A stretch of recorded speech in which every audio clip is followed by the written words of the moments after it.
Bonjour, je m'appelle Anaïs et c'est avec beaucoup de plaisir que je vous accueille sur l'AMU, le podcast qui met en lumière des transitions de vie pour vous aider à cheminer vers plus de sens. Vous est-il déjà arrivé de vous sentir en décalage avec votre environnement ? Vous êtes-vous déjà posé des questions existentielles après avoir vécu un événement venu durement éprouver vos croyances ou vos valeurs ? Ici, vous n'entendrez pas forcément parler de déclics grandioses, de changements de vie radicaux pour partir faire de la permaculture à l'autre bout de la planète, ou bien encore pour créer une ONG venant en aide aux populations les plus défavorisées.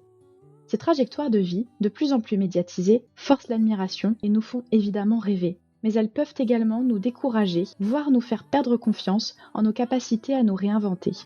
J'ai à cœur de vous partager des récits de femmes et d'hommes qui, comme vous et moi, se questionnent, parfois longtemps, avant de se mettre en mouvement pour réussir enfin à s'aligner et à trouver du sens dans leur vie, chacun à leur manière. Grâce à ces histoires authentiques, vous serez, je l'espère, déculpabilisés, inspirés et outillés pour peut-être trouver à votre tour l'impulsion nécessaire pour passer à l'action à votre échelle. L'AMU, c'est un peu votre bulle d'évasion, votre moment rien qu'à vous, votre shoot d'optimisme en acier trempé. Que vous soyez une étudiante ou un étudiant fraîchement diplômé qui se situe à 8 sur 10 sur l'échelle de la pommitude, ou bien un ou une trentenaire en plein doute existentiel, ou même peut-être de jeunes parents en plein questionnement post-arrivée de bébé, restez à l'écoute, ce podcast est sûrement fait pour vous. Bienvenue chez l'AMU.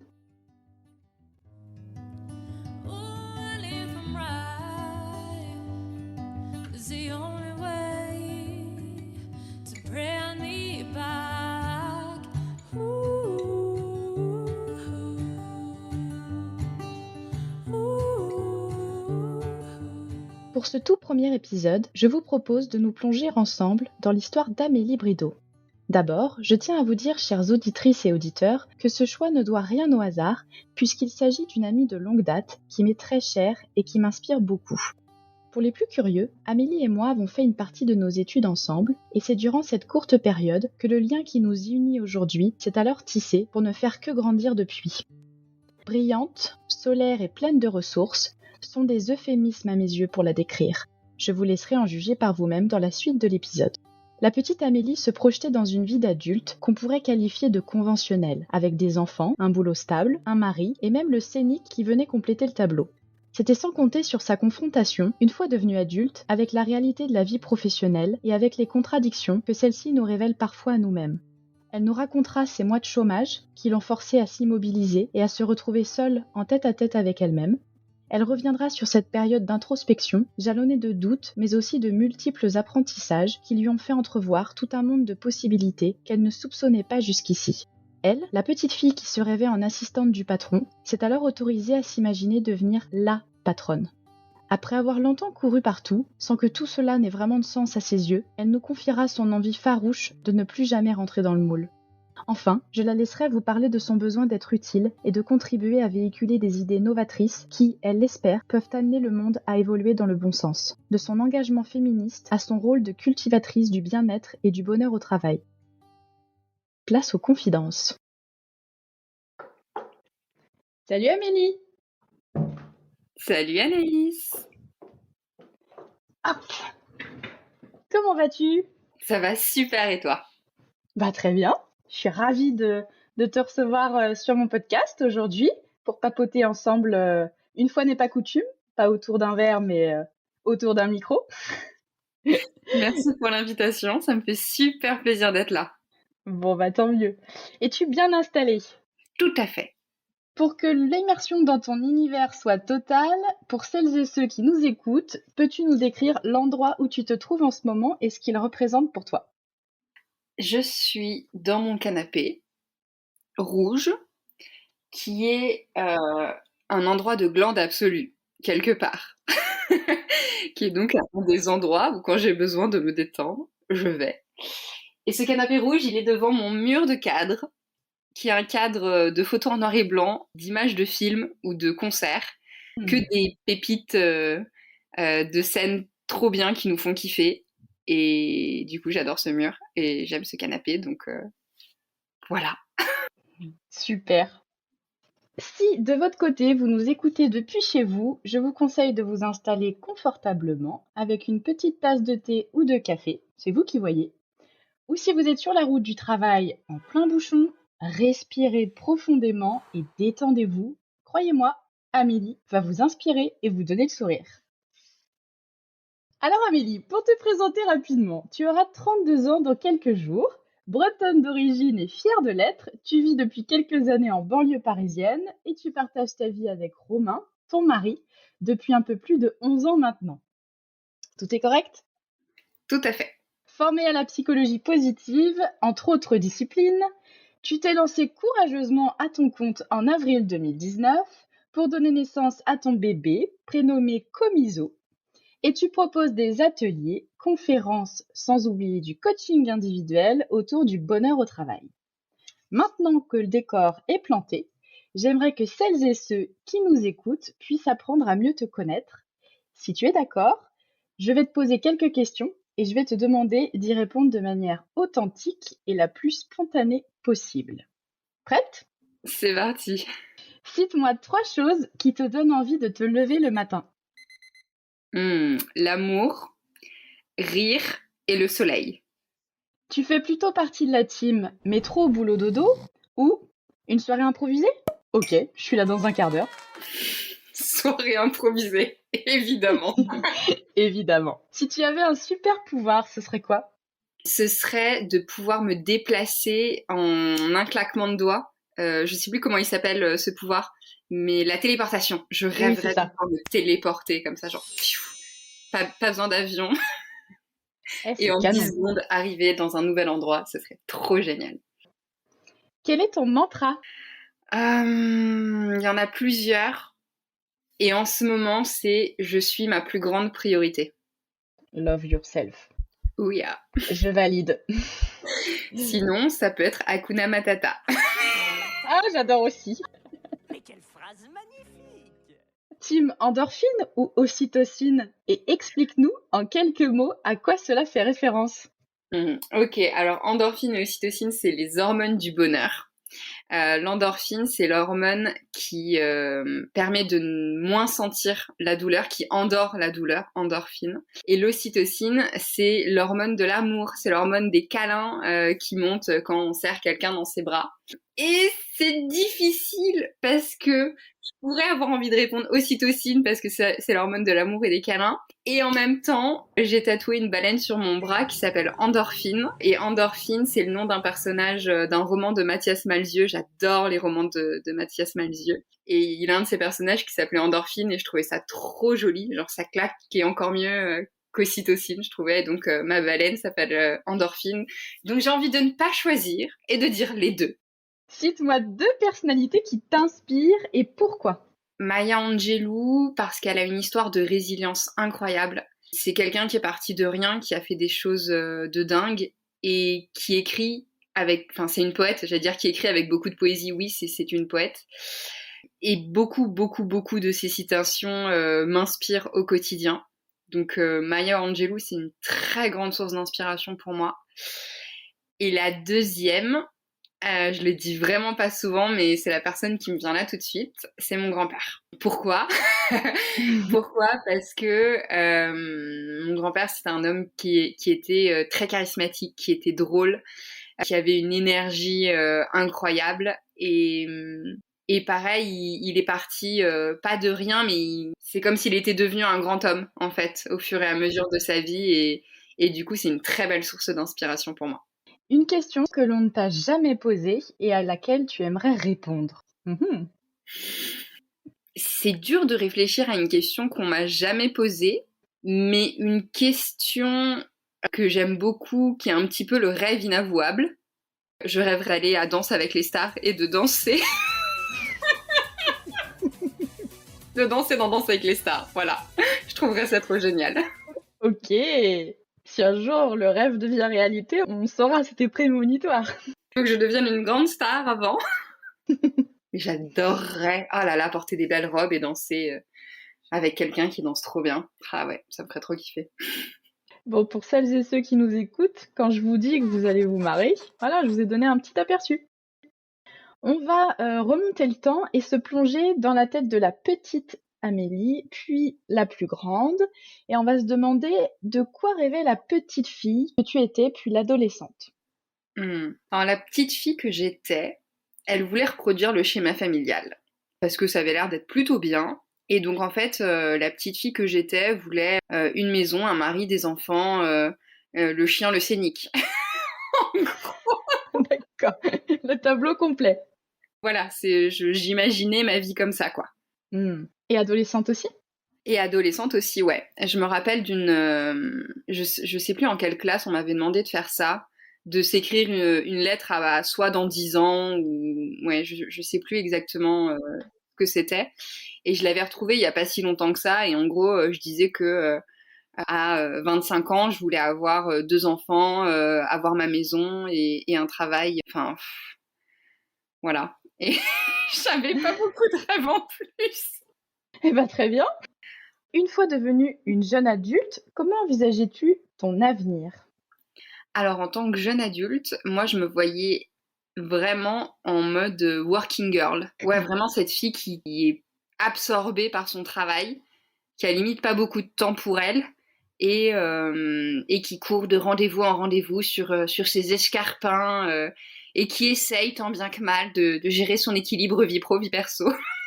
J'avais un clicheton dans la tête. Je sais pas dans quel film j'ai chopé ça.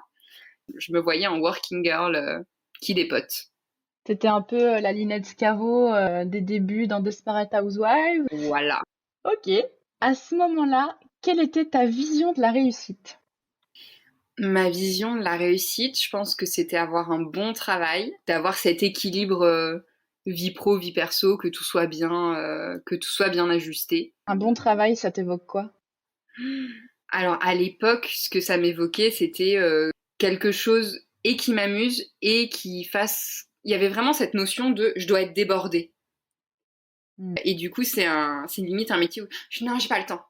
J'ai pas le temps, je suis trop busy. Ouais, je le vois vraiment, je crois que je le voyais vraiment comme ça, là. Je me posais pas trop la question de la réussite, fallait que j'ai mon job, que ça me plaise, que ça me prenne du temps, et que je puisse à peu près gérer le reste. J'avais un côté mon job en premier, et en même temps, je sais pas si je l'avais déjà à ce moment-là, mais pour moi, réussir sa vie, c'est être heureux, en fait, aujourd'hui. C'est juste ça. Je sais pas si je l'avais autant, si je l'avais de la même manière à ce moment-là, si j'avais pu me dire, tiens, si j'ai pas de boulot, est-ce que je peux être heureuse aussi? Je sais pas. Je me rappelle pas. Faudrait que je m'entretienne avec la moi du passé. Est-ce que la question du sens, c'était déjà une réalité pour toi ou pas du tout? Non, je crois pas. Honnêtement, je crois pas. Je pense que tout ça est venu plutôt vers mes 25 ans. Je faisais attention rapidement aux choses écologiques, aux choses, qu'est-ce qui est utile, etc.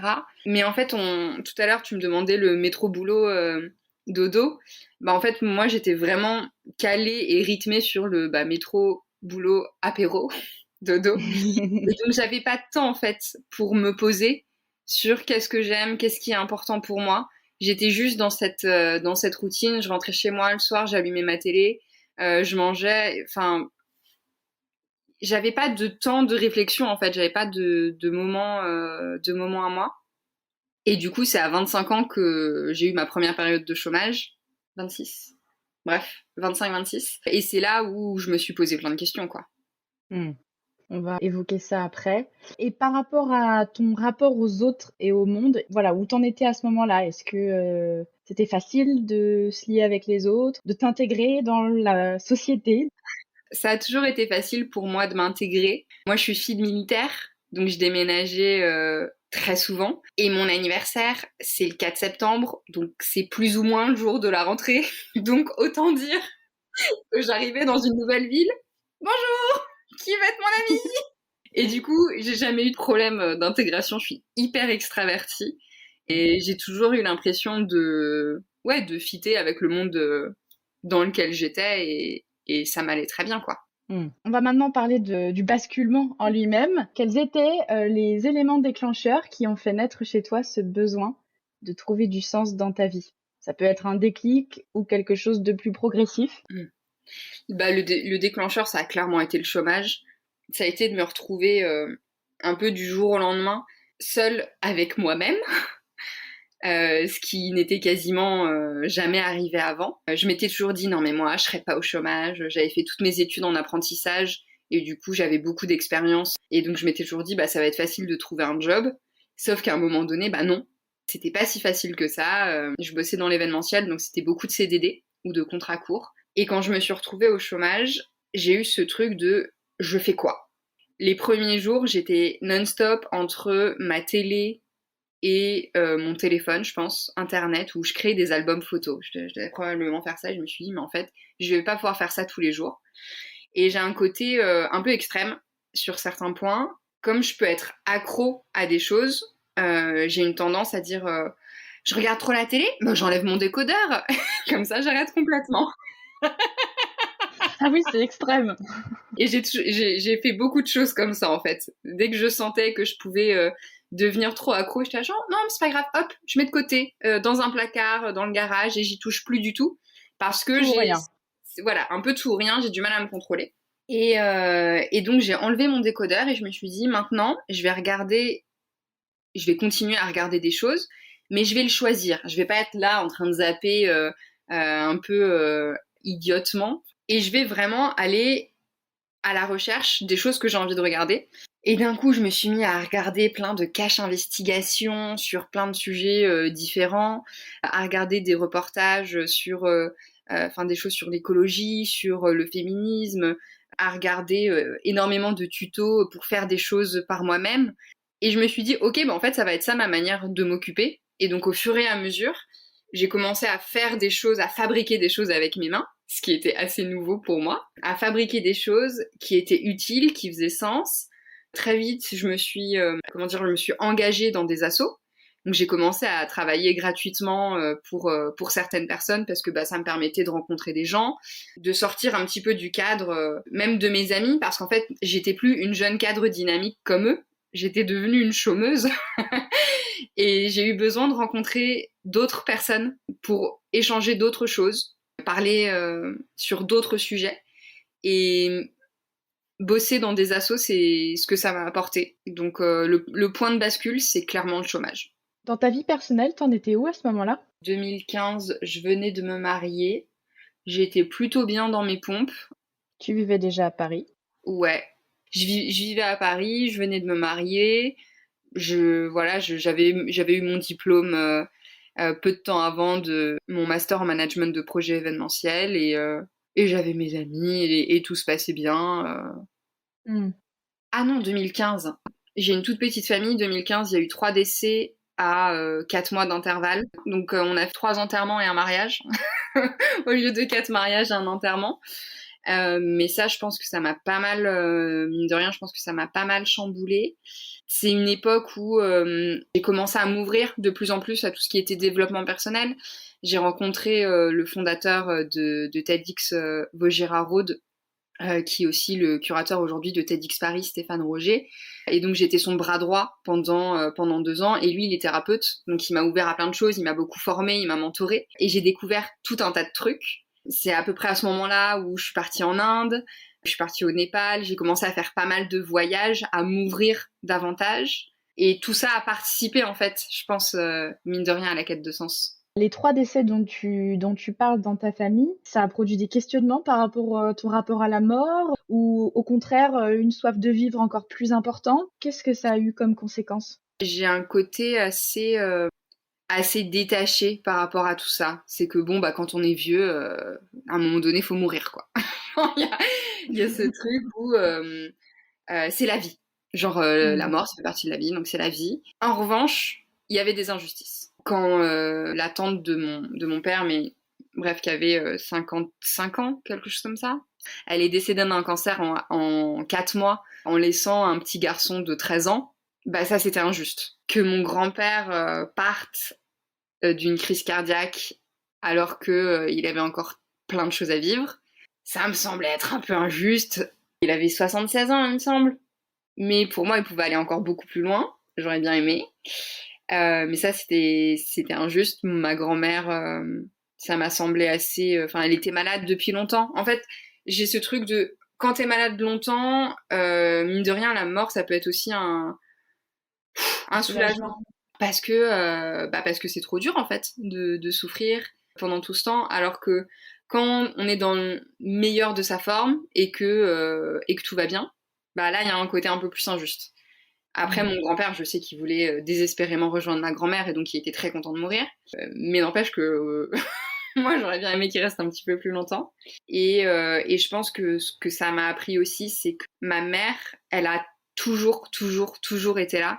Elle a toujours accompagné tous les membres de ma famille en fin de vie. Je trouve ça incroyable, en fait, d'avoir, comment dire, des humains comme ça sur Terre qui se soucient de leurs prochains à ce point et qui sont là dans tous les moments et qui font que les gens ils meurent pas tout seuls quoi. Et ça je trouve ça tellement admirable. Mais Le tellement dévouement, admirable. quoi. Ah ouais, c'est ouf. Donc en synthèse, ce qui t'a fait basculer dans une envie de quête de sens, enfin dans une démarche de quête de sens, c'est vraiment le chômage couplé à un sentiment d'injustice lié à la perte de certains de tes proches. Je sais pas si l'injustice est un moteur. Pardon, je reviens encore sur 2015 en me disant putain, mais en fait aussi en 2015, il y a eu les attentats du Bataclan. Il y a eu tous les attentats et mine de rien, il y avait la peur qui était très présente dans beaucoup de gens. Et je pense que toujours dans ce rapport très détaché de la mort, j'ai un côté où en fait, je crois au destin et le jour où ça doit arriver, c'est bon bah limite c'était écrit. Et là, ça venait perturber tes croyances, quoi. Non, non même pas. J'avais pas vraiment peur, en fait, qu'il m'arrive quoi que ce soit.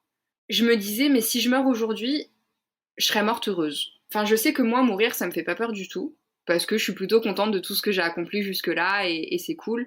La seule chose qui pourrait manquer, c'est un enfant, mais je sais qu'aujourd'hui, c'est pas dans mon projet court terme, c'est quelque chose que je préfère mettre à plus tard. C'est le seul truc que je pourrais regretter si je meurs demain. Tout le reste, je suis plutôt très contente de ce que j'ai fait. En revanche, que les autres meurent, là, je suis un peu moins détachée de l'histoire, quoi. Mmh. Mais alors moi, pas de problème. Et un des trucs que mes parents répètent tout le temps, donc parce qu'on s'est beaucoup vu à tous les enterrements et tout ça, c'est ah bah encore une fois, ça nous dit qu'il faut profiter de la vie. Et ça, ils l'ont répété en boucle et en boucle et en boucle. Je pense qu'avoir mine de rien ce discours là, qui est toujours dans un coin de la tête de bah carpe diem en gros, ça amène aussi à avoir moins peur et à se lancer dans des projets qui font flipper et à se dire bah au pire ça foire mais ça se trouve ça va marcher quoi. Qu'on en a un petit peu parlé, tu as entamé cette quête de sens pour remplir quel besoin? Est-ce que tu avais besoin de comprendre des choses? Est-ce que tu te questionnais sur toi, sur le monde qui t'entourait, comment il fonctionnait? Est-ce que tu avais besoin de te sentir utile? On a tous des motivations différentes. Quelles étaient les tiennes? Moi j'avais besoin de me sentir utile.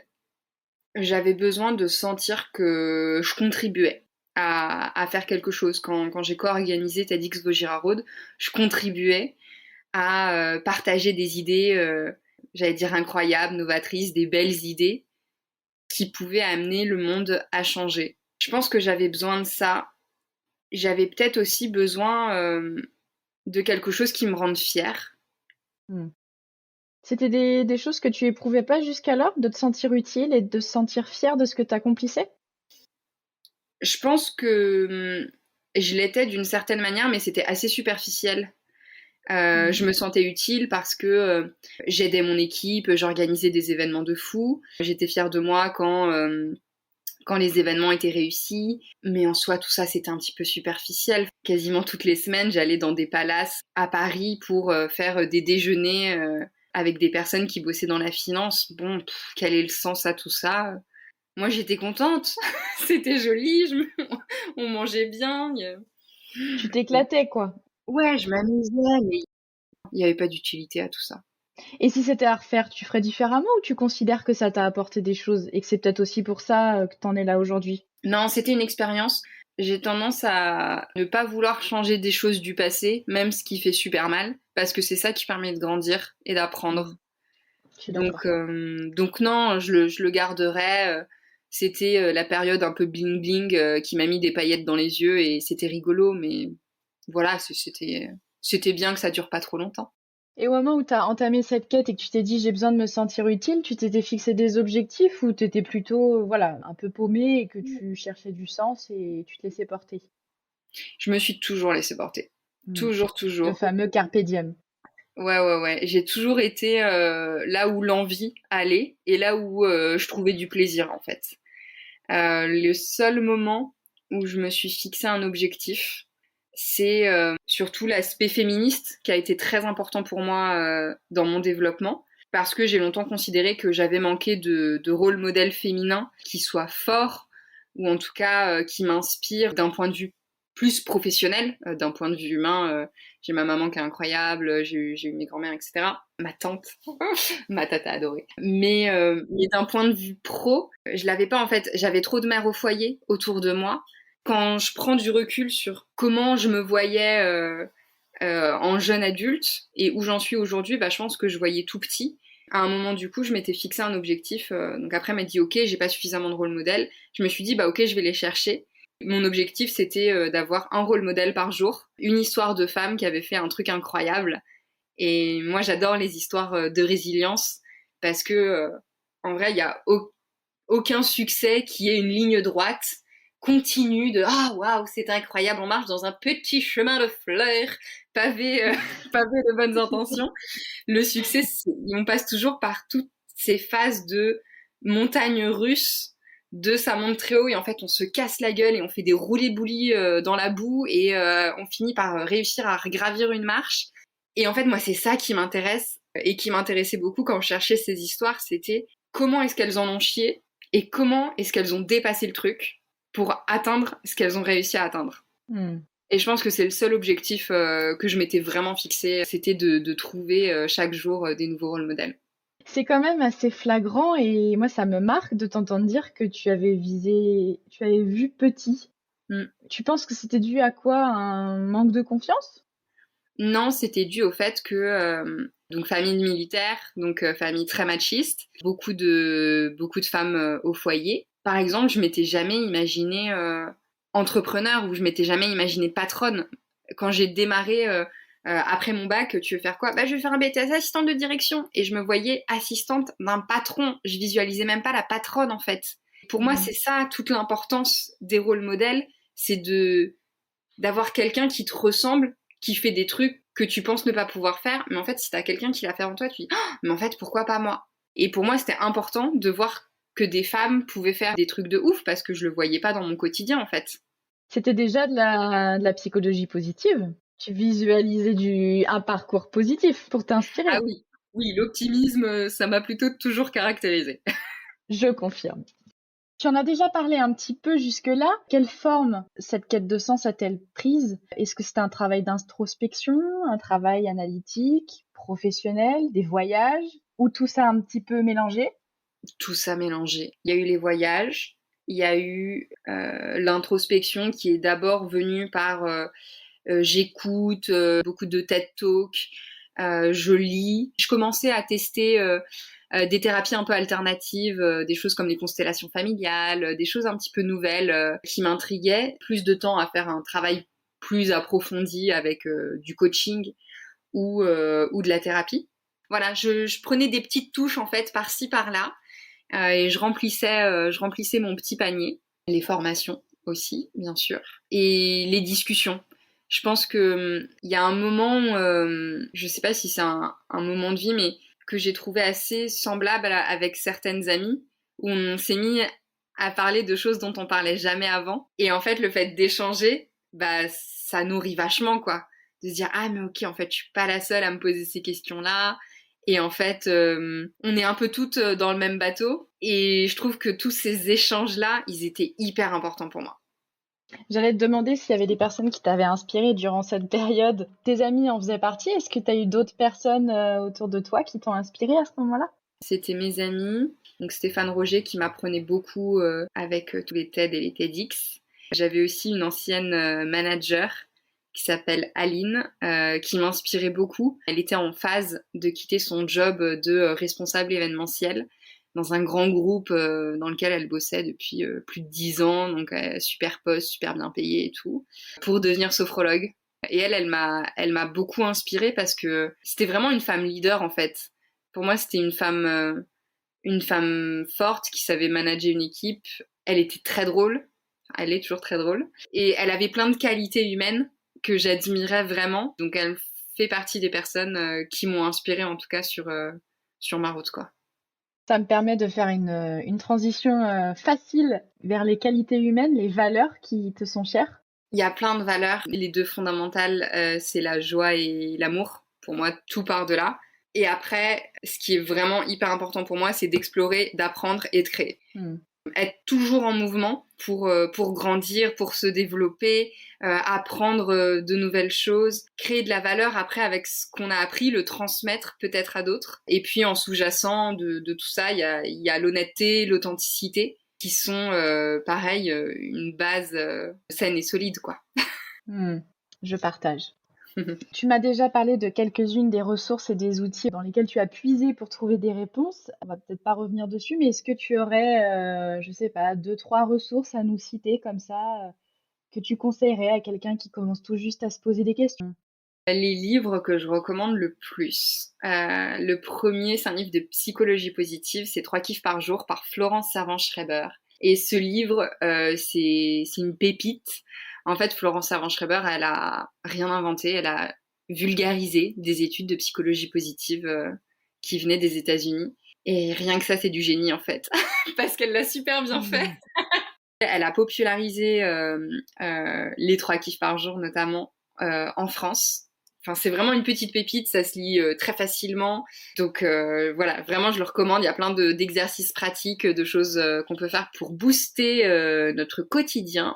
Et le deuxième livre que je recommande beaucoup, notamment à des personnes qui sont en quête de sens, c'est Active tes talents, ils peuvent changer le monde.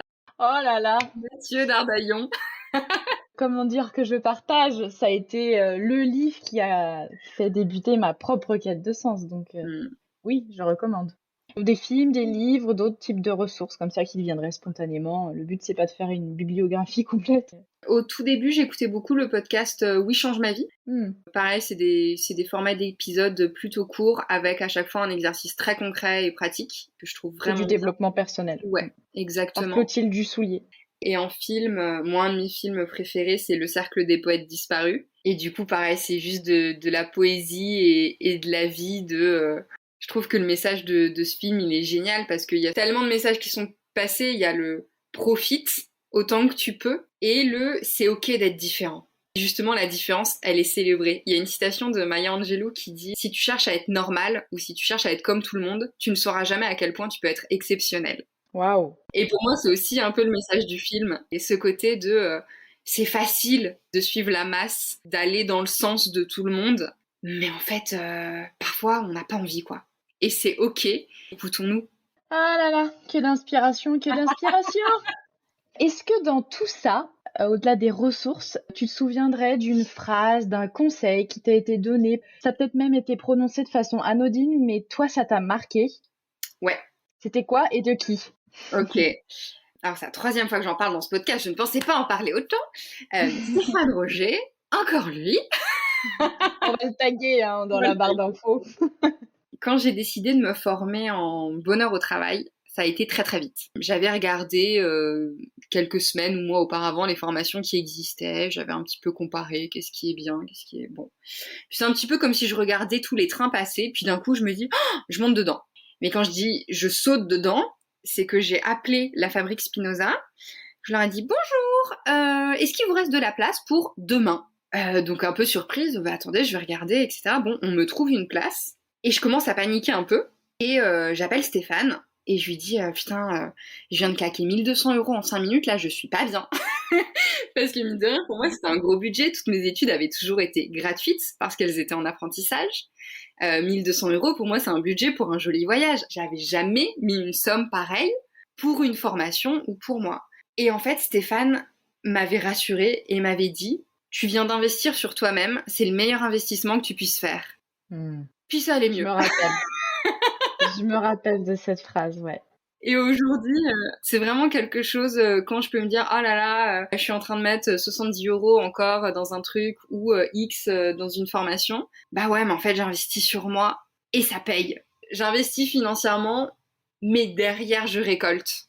Que ce soit en développement personnel, en apprentissage ou même le financier qui me revient parce que j'ai réussi à en faire quelque chose. Donc, meilleur conseil ever.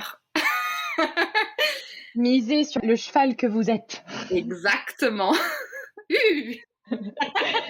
Vous êtes un cheval de course. Est-ce que tu as vécu des moments de doute, de remise en question, voire même ressenti du découragement ou de la résignation Oh pendant là, toute cette transition? jamais. Non, c'est faux. Non, évidemment. Pour moi, c'est le propre de l'être humain de douter. Et oui, j'ai douté plein de fois, j'ai été découragée plein de fois. Je me suis demandé très souvent si j'avais fait le bon choix, notamment quand je me suis lancée à mon compte, de me dire mais mince, est-ce que je vais y arriver? J'allais dire, est-ce que j'ai les ovaires pour ça? Est-ce que mais je me suis posé mais des tas et des tas et des tas de questions. C'est clair. Des moments où j'étais en PLS dans mon canapé à me dire que j'y arrivais pas. C'était ouais, il y en a eu plein. Il y en a eu plein, mais il y avait toujours le lendemain ou quelques heures plus tard où j'avais un rendez-vous, où je rencontrais quelqu'un, un coup de fil, n'importe quoi, et puis paf, ça repartait quoi. Tu m'offres des transitions toutes faites. J'allais te demander si tu t'étais sentie soutenue pendant cette période par ton entourage plus ou moins lointain. C'est magnifique. Oui, oui, j'ai eu beaucoup, beaucoup de soutien, que ce soit avec donc mon conjoint, mon mari, j'arrive pas à dire ça. Donc mon mec, que ce soit avec mon mec, que ce soit avec mes amis, mes parents. Je sais que ma mère a eu peur au début. Elle me demandait si tout ça était bien raisonnable, parce que quand même un CDI c'est beaucoup plus sûr. Est-ce que j'étais sûre d'y arriver? Bah non, maman, je suis pas sûre d'y arriver, mais il faut bien que j'essaye. Et puis à un moment donné, enfin, elle a compris que j'étais complètement bien partie dedans et de toute façon, elle me soutenait quand même. Et aujourd'hui, c'est vrai que c'est une belle fierté pour moi que d'avoir mes parents qui me disent qu'ils sont fiers de moi et que eux, bah, ils ont jamais osé faire ça. Donc bravo. Et ça, c'est trop, trop chouette, quoi. Donc, Waouh. donc il y avait et le soutien de l'entourage proche et le soutien de toutes les personnes que j'ai rencontrées sur le chemin. Parce qu'en fait, j'ai jamais rencontré autant de gens que depuis que je suis à mon compte. J'allais chercher de l'aide, des conseils auprès de gens. Et en fait, c'est aussi ça qui m'a permis d'arriver où j'en suis aujourd'hui parce qu'on m'a aidé. En fait, et je ne peux pas être seule. Enfin, l'humain est une espèce sociale. Moi, je le suis très particulièrement. Et donc, ouais, j'avais besoin de gens sur mon chemin. Je n'y serais jamais arrivée toute seule. C'est clair. Pour celles et ceux qui nous écoutent, vous l'aurez compris, le bout du tunnel, c'était la création de ton entreprise. Mais en amont, tu as quand même mis des actions concrètes. Il y a quand même eu des changements notables qui ont ponctué cette transition. Est-ce que tu peux revenir un petit peu là-dessus, nous réévoquer rapidement notamment les formations que tu as suivies, les engagements bénévoles? Yes. Donc 2015-2016, c'est le moment donc, où j'étais donc co-organisatrice de TEDx Vaugirard Road jusqu'en 2017-2018, je sais plus, c'est passé trop vite. Je suis engagée quand même à la Fabrique Spinoza depuis 2017, qui est l'année où j'ai fait ma formation en bonheur au travail. Et donc avec la Fabrique, j'ai organisé et j'organise toujours beaucoup d'événements en lien avec le bonheur au travail pour partager des bonnes pratiques. C'est un petit peu ce côté de partager la bonne parole pour s'inspirer en fait les uns des autres, parce qu'il n'y a pas besoin, faut pas être RH à tout prix ou Chief Happiness Officer pour avoir des bonnes pratiques au travail. Après, je me suis engagée auprès d'Empower pour faire des sensibilisations à l'égalité femmes-hommes dans les collèges et lycées. Je suis engagée aussi comme mentor auprès de The Wonders et de Level Up. Donc là, avec des jeunes femmes entrepreneurs ou des jeunes femmes plutôt issues de banlieue. Donc ça, c'est pour le côté associatif. Et côté formation, donc j'ai fait la première formation en bonheur au travail en 2017. Après, je me suis formée donc en psychologie positive d'abord avec le MOOC de Berkeley, Science of Happiness, qui est un MOOC gratuit proposé par donc l'université de Berkeley sur une plateforme qui s'appelle edX, EDX. C'est un MOOC qui est très intense en anglais uniquement, donc il faut avoir un bon niveau d'anglais. Voilà, il y a beaucoup beaucoup de contenu, mais c'est accessible à toutes les personnes qui sont motivées et qui parlent anglais. Après, je me suis formée en psychologie positive avec Positran, je me suis formée en intelligence émotionnelle avec UNOW, UNOW.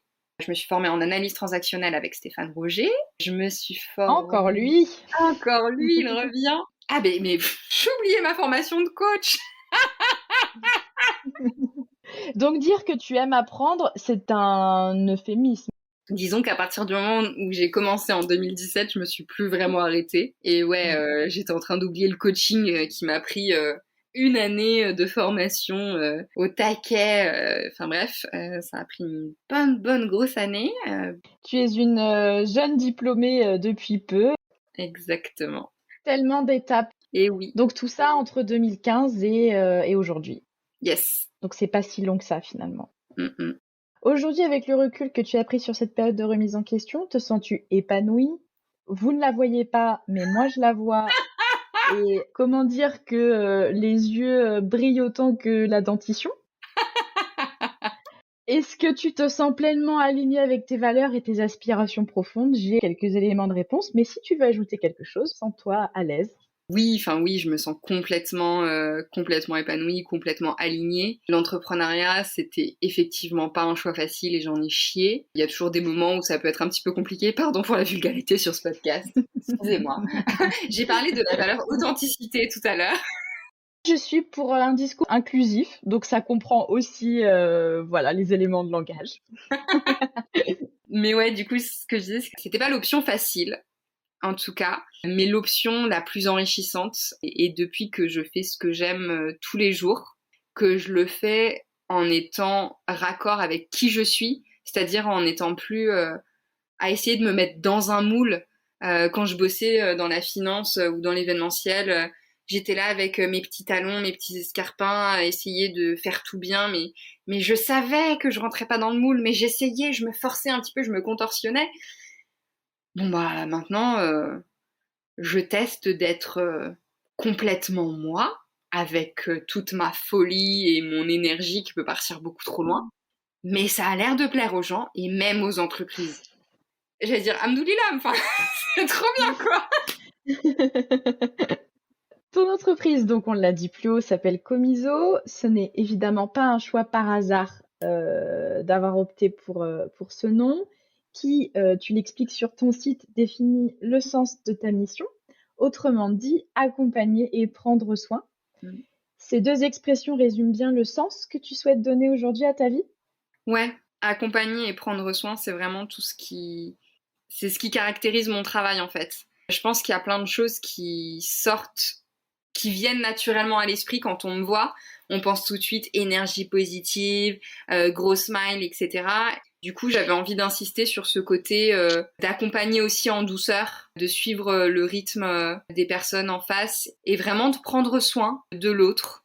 Pour moi, c'est ça qui est hyper important, même dans toute la démarche de coaching, de ne pas brusquer, d'aller au rythme de l'autre et d'avoir cette, cette intention de départ qui est de prendre soin et d'accompagner les personnes à atteindre leurs objectifs, en fait. Est-ce que tu peux nous décrire en quelques mots ton job et ce qui te fait le plus vibrer? Il y a trop de choses dans mon job. Eh bien, si tu devais l'expliquer à un enfant, comment lui expliquerais-tu ton job et ce qui te fait vibrer? Mon job, c'est d'aider les gens à être heureux au travail et à s'amuser dans ce qu'ils font. Mon job, c'est d'aider les femmes à prendre leur place et à briller comme des étoiles dans le ciel. Et ce qui me fait le plus vibrer, c'est les rencontres et les grands sourires quand je dis au revoir aux gens. Je pense que c'est un peu le fil rouge de cette période qu'on décrit depuis tout à l'heure, les rencontres. Oui. Il y a une citation de, je crois que c'est Mère Teresa, qui dit « Je ne laisse personne venir à moi et repartir sans être un peu plus heureux ». Ça me va bien cette phrase, elle me parle bien. C'est un de mes mantras aussi si on veut. Souvent, la question du sens, elle est très liée à l'impact qu'on veut avoir sur ce qui nous entoure. Est-ce que pour toi, trouver du sens dans sa vie, c'est forcément avoir un impact positif sur ce qui nous entoure ou les deux sont pas forcément liés? Ah, pour moi, le sens va quand même avec l'impact. Après, je suis une femme d'action et donc j'ai besoin que ce que je pense se reflète en action. Il y a des personnes qui vont être beaucoup plus dans la réflexion et réfléchir sur certaines choses qui vont être plus philosophiques suffira à leur donner du sens. Pas pour moi, mais c'est mon point de vue. Pour moi, avoir du sens égale avoir un impact positif. c'est mon objectif d'avoir un impact positif sur le maximum de gens. Ça m'évoque une phrase que j'ai entendue il y a pas longtemps qui disait « Pour changer le monde, il faut incarner ce que tu veux voir évoluer dans ce monde-là, en fait. » Sois le changement que tu veux voir dans le monde. Gandhi! Ah, Gandhi! Elle le dit mieux que moi. Tu voudrais que les gens soient plus épanouis, donc du coup, tu essayes de leur transmettre les clés pour y arriver. Yes. Et même les aider à trouver les clés qu'ils ont à l'intérieur d'eux. Parce qu'on n'a pas forcément les mêmes clés, on n'a pas les mêmes serrures. C'est pas les mêmes verrous. On en est à combien de métaphores, là, combien d'allusions philosophiques depuis le début, je ne sais pas, je ne compte plus. Tu en as parlé tout à l'heure, les causes et engagements qui te tiennent à cœur. Tu as évoqué le féminisme, l'écologie. Est-ce que tu peux nous en dire un petit peu plus ? Alors celle qui m'importe le plus, celle pour laquelle je me bats davantage au quotidien, c'est tout le féminisme. L'écologie, c'est quelque chose de très important à laquelle j'essaye de faire attention dans mon quotidien, mais je suis pas particulièrement engagée. En revanche, le féminisme, ça c'est un socle, c'est très très important pour moi, de partager les valeurs d'égalité, de partager les valeurs de sororité aussi avec les cercles de femmes que j'anime, et de partager de l'inspiration. Pour moi, c'est comme ça qu'on peut grandir, c'est en étant inspiré. Et puis en ayant du soutien, donc avec la sororité, on a tellement été habitués à être dans une sorte de compétition entre filles que ok, en fait, comment est-ce qu'on peut sortir de ça et avoir un regard différent et s'entraider, ça fait tellement de bien, quoi. Autre engagement, et non des moindres, dans lequel tu es très activement impliquée, c'est Imparfaite et Joyeuse. Oui, dont on va parler rapidement, qui a une actualité brûlante sur cette rentrée. Imparfaite et Joyeuse, c'est un projet que j'ai monté en partenariat avec Chui Mailam, qui est mon acolyte de la Fabrique Spinoza. Ça fait 4 ans pareil qu'on anime des événements ensemble sur le bonheur au travail. Et avec Maï, on s'est lancé à peu près au même moment. Et donc on s'est serré les coudes en fait, tout simplement. On se lançait dans l'entrepreneuriat, on était là, on fait quoi maintenant ? Et on aimait bien bosser ensemble, on a eu l'idée d'Imparfaite et Joyeuse. La première version de ce projet, c'était des ateliers dédiés au bien-être des femmes. On voulait trouver un maximum de techniques de bien-être, de pratiques plutôt plus que de techniques, que les personnes puissent tester l'hypnose, la sophrologie, le yoga, le reiki à distance, puissent tester le qigong, tout ce genre de choses en fait auxquelles elles n'ont pas forcément accès. Donc on avait créé ça pendant le 2e confinement. Toutes les semaines, on avait une dizaine d'ateliers. On avait sélectionné donc des impératrices, des expertes du bien-être, que ce soit tête, cœur, corps. Et puis en fait, cette première idée n'a pas fonctionné. C'était pas du tout rentable. Donc les joies de l'entrepreneuriat, la V1 nous a permis de grandir et d'apprendre plein de choses, mais financièrement c'était pas du tout rentable. On s'est arrêté, on a stoppé le projet, mais on avait vraiment envie de continuer à faire autre chose et on savait qu'on tenait une super idée. Et donc on a lancé une V2 qui est un sommet sur une semaine. Donc c'est du 20 au 24 septembre, donc c'est le sommet Imparfaite et Joyeuse. Le 20 septembre, c'est l'équinoxe d'automne. Et donc, on a décidé d'aborder la thématique du changement, la thématique de l'introspection, la thématique du retour à soi, en fait, et de ce moment de ralentissement. Et donc, on a repris nos impératrices de la V1. On a rajouté plein d'autres personnes qu'on avait rencontrées entre-temps. Et on a 17 ateliers sur une semaine, sur des sujets aussi variés que donc la transition professionnelle, le detailing, il y aura un cercle de femmes pour la clôture, la gestion des émotions, des croyances limitantes, des biais cognitifs, la confiance en soi avec la psychologie positive, bref, plein de thématiques qui seront abordées, c'est gratuit, avec les replays accessibles pendant 24 heures. Voilà, ne ratez pas cet événement. De toute façon, je mettrai tous les liens. Je sais pas vous, mais moi je suis déjà inscrite. Ce podcast s'appelle La Mue, pour faire référence notamment à cette transformation qui s'opère la plupart du temps suite à un questionnement autour du sens. Qu'est-ce que cela t'évoque ? La mue, c'est accepter de laisser une part de soi derrière. Les serpents, ils laissent une peau. Quand ils muent, je sais pas si c'est douloureux ou pas pour eux de muer. Mais en tout cas, ils laissent une partie d'eux, une vieille partie d'eux, dehors dans la nature. Et je crois savoir que dans certaines tribus, c'est Quand les mus sont trouvés, c'est vraiment un signe très important en lien avec le changement. Il y a Clémence Thiraud d'Espiègle Paris qui sort une newsletter sur le sujet de la mue et de la transformation cette semaine, qui m'a fait lire son texte en avant-première, et donc elle parlait justement de cette histoire de peau de serpent. Elle parlait de guérison notamment, et d'accepter de laisser une ancienne partie de soi dehors en fait, sur le côté, pour créer une nouvelle peau, une nouvelle carapace et avancer, ouais. Génial, j'aime beaucoup cette image. Et donc, dernière question pour terminer. Si tu avais en face de toi celles et ceux qui nous écoutent, quels conseils donnerais-tu à 2 types de profils différents? Celles et ceux qui sont en pleine quête de sens, qui se posent des questions, et ceux au contraire qui sont résignés et qui se demandent à quoi bon. En fait, c'est le même conseil pour les deux. C'est d'oser investir sur soi et d'oser se faire accompagner. Il peut y avoir plein de croyances limitantes de j'ai pas besoin d'aide, mais je vais trouver les infos dans des bouquins, dans des podcasts, dans n'importe quoi. Mais en fait, à partir du moment où il y a quelqu'un qui vient questionner des choses que vous n'aviez pas encore questionnées, qui vient un petit peu mettre son doigt là où ça peut piquer, qui vient donner un autre angle de vue ou une autre perspective, ça change tout. Et finissons sur un petit dicton. On n'est plus à ça près. Quand on se fait accompagner, on va plus vite que quand on est seul. Donc on va plus vite et plus loin avec de l'accompagnement. Que ce soit par le biais du coaching, par le biais de la thérapie, par le biais de la sophrologie, par n'importe quel biais, je déteste les il faut, mais vous pouvez vraiment trouver ce qui vous convient le mieux, et ça vous fera avancer plus vite et plus loin, que vous soyez résigné ou que vous ayez envie d'avancer. Je vote pour cette conclusion. Je te remercie pour ta confiance, pour le temps que tu m'as accordé. Après toutes ces années, je trouve ça génial de continuer à apprendre autant de trucs sur toi. Donc merci pour ça. Et puis j'espère que ton témoignage pourra en inspirer d'autres. Ouais. Merci beaucoup pour ton invitation, et bravo de t'être lancée sur ce podcast, sur ton premier épisode. Du coup, je suis hyper honorée d'être la première. J'espère qu'il y en aura d'autres. Bravo d'être passée à l'action sur ce sujet qui te tenait autant à cœur.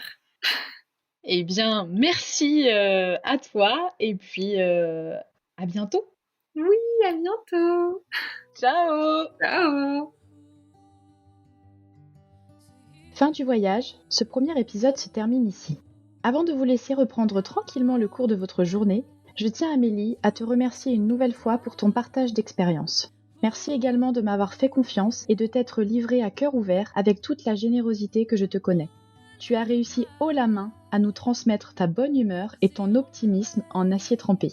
Si vous souhaitez prendre contact avec notre charmante invitée du jour, vous pourrez retrouver le lien vers son site Comiso dans la description de cet épisode. J'y glisserai également toutes les informations relatives aux nombreuses ressources qu'elle nous a partagées. Pour ma part, je vous donne rendez-vous sur mon compte Instagram Sens Action. J'y partage des contenus variés autour de la quête de sens et du passage à l'action, et je me livre davantage sur mon parcours personnel et professionnel. Je serais d'ailleurs ravie d'avoir vos retours suite à cette première écoute, et n'hésitez pas, si cet épisode vous a plu, à le noter sur la plateforme d'écoute que vous utilisez. Prenez soin de vous et à très vite. Ah, et surtout n'oubliez pas, le secret pour aller de l'avant, c'est de commencer.